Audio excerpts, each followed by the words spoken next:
Welcome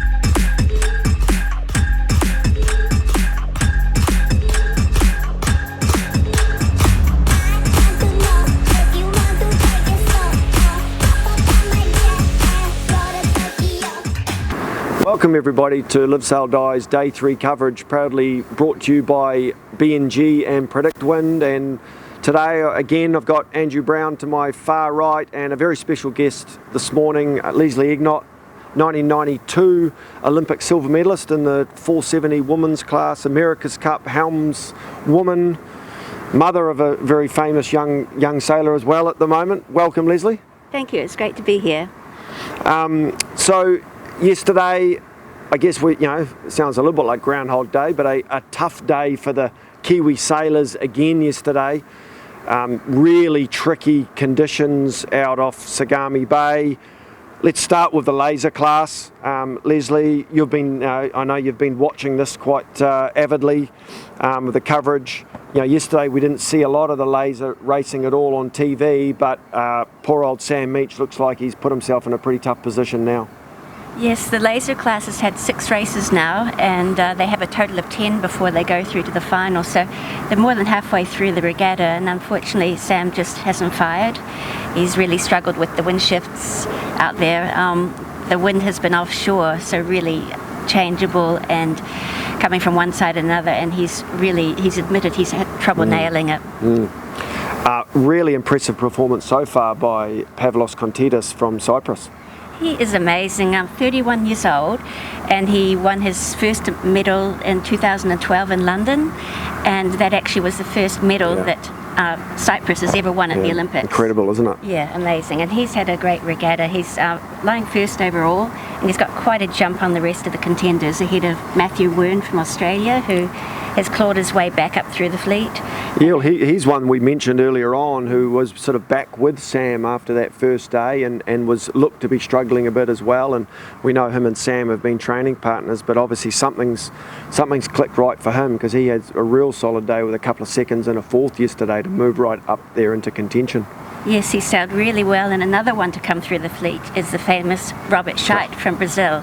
Incredible, 48 years old, and he's managed to hang in there with these young sailors, hiking really hard, and he's worked his way up to 3rd overall. Yeah, I think I'm guessing, a little bit, the offshore super shifty, tough conditions probably suits Robert, their experience. Certainly the Olympics is not going to faze him. He's been to about 15 of them, being that old. Yeah, really, really cool. Finn fleet, so poor old Josh Jr., again a tough start, 12 and a 10 Brownie, day 1. He obviously wouldn't be happy with that. No, it was actually quite disappointing to see, because he was putting together such a good race on the first beat of the first race, hanging in there with the top guys and coming across onto port towards the top mark, and didn't see the Japanese guy who got quite a big lift on starboard and a wee port starboard and a sorry mate, and started doing his turns and couldn't come back after that. Yeah, I must say it seemed like a bit of a brain fade, really, didn't it? It wasn't exactly should I cross, shouldn't I cross. It was pretty clear, I'm going to hit your midships, and just sort of wasn't, I guess, being so shifty, it was getting really light at the top mark there, very heads out of the boat stuff, and he must have just, for some reason not seen him coming. Yeah, exactly. That's all I can put it down to too. I can't think of any other excuse at all, I just think he just missed him. And I guess what's really interesting in the Finn fleet, which has been a bit different than the other fleets so far, is the top 3, Leslie, were top 3 in both races. Yeah, it's quite amazing. The boat from Turkey, he sailed really well. He's won both races yesterday in those tricky conditions, and he wasn't leading at the top mark each time either. He had to work his way through the fleet. So that's Alakan Kainar, I think that's how you pronounce it. And then the sailor from Hungary, Zomber Berez, is that how you say it? Beresic, sorry, from Hungary. 2 seconds. And the Spanish sailor had 3/3. Now this guy's amazing. He's the youngest sailor in the fleet, and he sailed so consistently to have 2/3 in those conditions. Yeah, no, he's the one we talked about earlier on in the week, who is definitely the young up and comer in the you say up-and-comer, he got second at the last Gold Cup, but he's the young fella of the fleet. And an interesting fact on him, he is the current e-sailing world champion. So he, he's quite diverse in his yacht racing. Obviously got really good reactions. Yeah, exactly. And, I guess we'll quickly touch on that one, on the Finn class there, Brownie, is Giles Scott struggling back down to 9th of 2 9th places. So it obviously wasn't an easy day for the, there's a lot of stars down the fleet right down there through to Josh. Yeah, there is. And as you bring up on our first video, that the British have won every medal in the Finn since 2000. This is the last Finn regatta for the Olympics. It's been booted out, so there's nowhere for these heavyweight male sailors to go now for their Finn careers or their Olympic careers. And it looks like Giles is really struggling, but let's see today in a bit more breeze and an onshore breeze. Yeah, great. Now, we had a couple of New Zealand teams out there racing for the first time yesterday, with the 49er FXs with Molly Meach and Alex Maloney. And wow, it was such a promising start. First to the top mark in the first race. We're like, okay, here we go. They're into it. It was a real shifty, puffy breeze filling in pretty solid round that first lap. They were still in the hunt there, sort of in that third, fourth, a few place changes, and then it all went horribly wrong down at that bottom mark. Leslie? Yes, Molly and Alex will be gutted with that. They were right up in contention to have a great result. In fact, they were leading at the top mark, and they did a jibe that looked perhaps a bit rushed and in a big puff, and they came up pretty hot and unfortunately ended up capsizing, and they ended up towards the back end of the fleet, so they'll be gutted with that.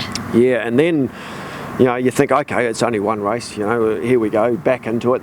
They were still right up there to that point, and then the next start, they just got, their timing wrong completely. And it's one of those ones where you obviously sitting watching, and I'm sure that the coach sitting back too would have been wondering what was going on. Nobody knew what was happening. They just started all by themselves, a couple of lengths early, and that's a U flag OCS. It looks like a simple miscommunication within the boat. Yeah.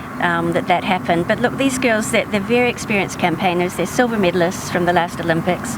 They'll know what to do now. They'll know to just forget about those races. And in fact, they did. In the next race, they came through and got 5th. So they know just to wipe the heads clear of the mistakes and just focus on the job at hand. I guess when we go back to all the way back to 1992, Leslie, you started your Olympic with an OCS. Ouch, we did. Yeah. That is just the mindset to just try and, I guess, using a rugby terminology from Steve Hansen, flush the toilet, move on, and just looking ahead. Exactly. You've just got to take one race at a time, and you do know that you can't afford to take major risks or make any major mistakes because you've already got your drop race. Yep. But nothing else changes. You just sail the way that you've practiced. And I guess one thing, Brownie, they've got one of New Zealand's best ever Olympic coaches in their team with Nathan Hanley, who was the coach of Joe Allais and Polly Powery in London and Rio, and that was, an incredible comeback from those girls in Rio from a really tough start with an OCS and a DSQ in there to get themselves back up into the silver medal. So they've got someone in their corner who's experienced in that and will know exactly how to deal with it. Oh, exactly. Old Handles is the guy you want in your corner. He's solid. He's tough. He's been through it all before. What himself, Joe and Polly did the last Olympics was amazing, and I wouldn't write off Molly or Alex just yet. It's just been the first day. They're very fast. They've got great experience behind them. They're experienced themselves, and let's see how today goes for them. Yeah, I think there were plenty positives out of their day. Obviously, leading to the top mark, they were in that top group, looking for a solid race. The race that they were over, yes, they're over, but they cleared away and won that race solidly.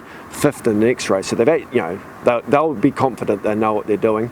Talking about speed though, there was an impressive performance by the English girls in those first 2 races, especially when the breeze was up. They looked incredibly quick. The British just thrived in those conditions. They weren't at first first at the top mark each time, but they managed to claw their way through the fleet, and the first 2 races they finished with first place, and then the last race they finished 6th, which is currently their drop race, but I'm sure that will be a keeper further down the track. So that's a great result by them. And then the USA boat did really well in those conditions as well, so they're lying second.